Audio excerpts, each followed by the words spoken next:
பாண்டிச்சேரியில் வர வர ரூல்ஸ் அண்ட் ரெகுலேஷன் மதிக்கிறது யாரும் கிடையாது. பாருங்கள், இங்கே திருவள்ளுவர் நகர் ஹவுசிங் போர்டு அந்த இதில் மூலக்குளத்தில் ஆப்போசிட் டு அமிர்தா வித்யாலயம் பாண்டிச்சேரி 11 இது பிளாட் நம்பர் 11. இது கார்னர் பிளாட்டு.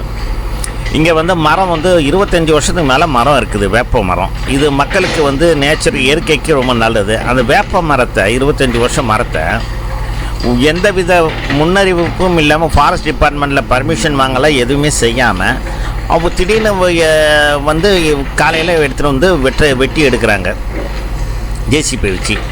இதுக்கு சமூக ஆர்வலர்கள் நாய் கடித்தா நாயை காப்பாற்றணுன்றீங்க.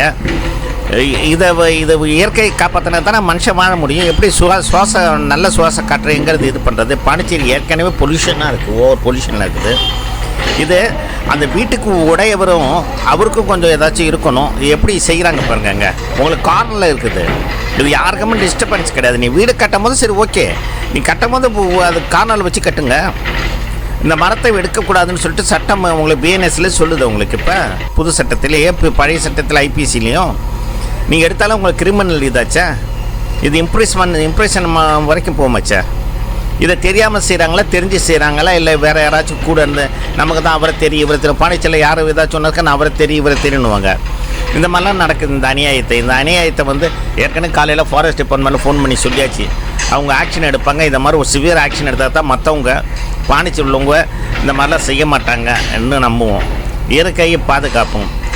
முதல்ல நல்ல நீரும் நல்ல காற்று இருந்தால் தான் மனுஷன் வாழ முடியும். அதுக்கப்புறம் தான் நீ வீடை கட்டி ஒழுங்காக நீங்கள் வாழ முடியும். உடனே உங்கள் விஷயத்துக்கு மட்டும் பார்க்காதீங்க. இந்த மரம் இருந்ததுனால அங்கே உள்ள சுற்று வட்டாரமே நல்ல காற்று, இயற்கையான காற்று இருந்துச்சு. வேப்பலை மரத்தை போய் வெட்டுறது எந்த அளவுக்கு ஒரு மூடத்தனமான விஷயம் பாருங்கள்.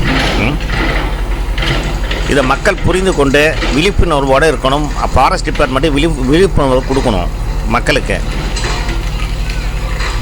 நன்றி, வணக்கம்.